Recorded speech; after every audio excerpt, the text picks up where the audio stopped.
ഇനിയെങ്കിലും ഒന്ന് ചിന്തിച്ചു നോക്കും. വർഷങ്ങളായി ലക്ഷറി കാർ മാത്രം യൂസ് ചെയ്യുന്ന അമിതാഭ് ബച്ചൻ സ്കൂട്ടറിന്റെ പരസ്യത്തിൽ വന്ന് പറയുന്നു ഇതിന് ഭയങ്കര റൈഡിങ് കംഫർട്ടാണ്. ഭയങ്കര ഹെൽത്ത് കോൺഷ്യസ് ആയ വിരാട് കോഹ്ലി, ഒരു ചിപ്സ് ഒന്ന് രുചിച്ചു പോലും നോക്കാത്ത വിരാട് കോഹ്ലി ചിപ്സിന്റെ പരസ്യത്തിൽ വന്ന് പറയുന്നു ഇത് കഴിക്കൂ ചില്ലാവൂ. നമ്മൾ ഇഷ്ടപ്പെടുന്ന പല ഫേവറേറ്റ് ക്രിക്കറ്റ്മാരും ബെറ്റിങ്ങും അതേപോലെ തന്നെ ഗാംബ്ലിങ്ങും പ്രൊമോട്ട് ചെയ്യും.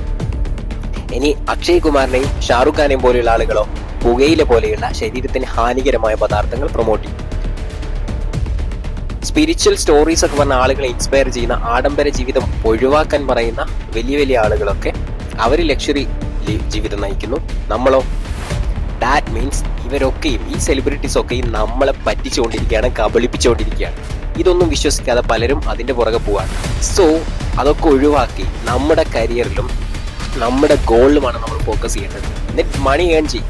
So that will give you respect. So that's it. Thank you.